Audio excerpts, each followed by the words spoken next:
Hey guys, Garrett here from iOS Pro. Today, Apple has released iOS 16.2 Beta 2 to all developers today. Came about 550 megabytes on my iPhone 12 Pro Max. On my 13 Pro Max, I installed it.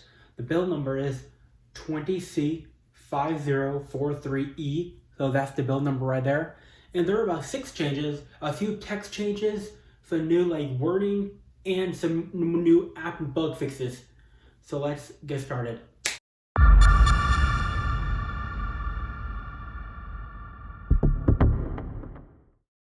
So in settings, when you go to TV, go down to live activities. So previously on 16.2 beta 1, it'll just look like this. But now in 16.2 beta 2, the live activities tab now works. Just like the TV app back in the old days of iOS 10.2. Previously, the TV provider did not work. Then in the later betas, they got it working. So kind of the same thing they did here this time. In the Freeform app, we go into a project. So previously, when you go into a project, click the share button on 16.2 beta 1, it'll tell you to sign into iCloud, even though I already was. But now on 16.2 beta 2, when you click the share sheet, it'll give you the share sheet, just like that. So now you can share projects normally with people you want to share with. That's nice that share sheet is now working. Settings, go to Freeform. You'll notice that there's a new tab on 16.2 beta 2 for acknowledgements. So this is basically like the terms and conditions for the Freeform app. It's nice to see they added it, because sometimes you have to follow the rules on how to use an app and something like that. Well, that's why they put the tab there. That's all it is. In the weather app, when you scroll down to the very bottom here, previously it would say weather for the city only, just weather for Broomfield, just like that. And same thing with the other cities and towns right here. See, it would say this as well. But now on 16.2 beta 2 here, it now says Colorado, United States. And now says the state initials and the United States next to it. So when I scroll down here, for this one, it does the same thing. See, it says Idaho, United States with this city.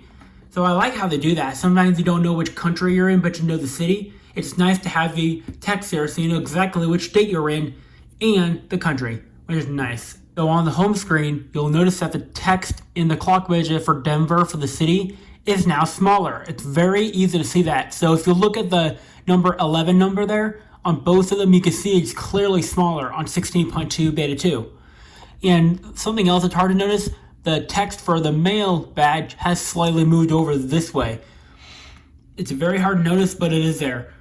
I actually do have a screenshot of before and after updating here. So this is 16.2 beta 1. This is beta 2. See? Beta 1, beta 2. Beta 1, beta 2. You can see it right here on the mail widget here. So beta 1, beta 2. Beta 1, beta 2. You see the text badge has now moved over just a little bit. And the text in here has shrunken. Beta 1, beta 2. As you guys can see there. And same for the settings app. The settings app text has moved, but the wallpaper does not count. The wallpaper I set the position of. It's just a piece on the home screen that's moved just a little bit. Same for the calendar widget app right here, badge. See, it's moving to a little bit, beta 1, beta 2. So home screen movements and rearranging is there, but it's only noticeable if you scrub between images from before beta 2 and after beta 2. That's how you can see it. Settings, go to General, Software Updates. So previously on 16.2 beta 1, we had this big text right here, the text for iOS 16.2 with bold. But now on 16.2 beta 2, Apple has now reverted it back to the 16.1 text and earlier. So see beta 1, beta 2. So on beta 2, the text has now reverted back to what it was before 16.2 beta 1, which I really don't like that. I like the bolder text better. It makes it easier to see and all that. So it's disappointing that Apple removed that. It reverted it, but it's still a change though. Alright, so those are all the changes I could find in 16.2 beta 2. Just like before, I may have not found all the changes, but I found most of them. So that is basically it for this video. If you liked the video, give the video a thumbs up for the video. Peace out.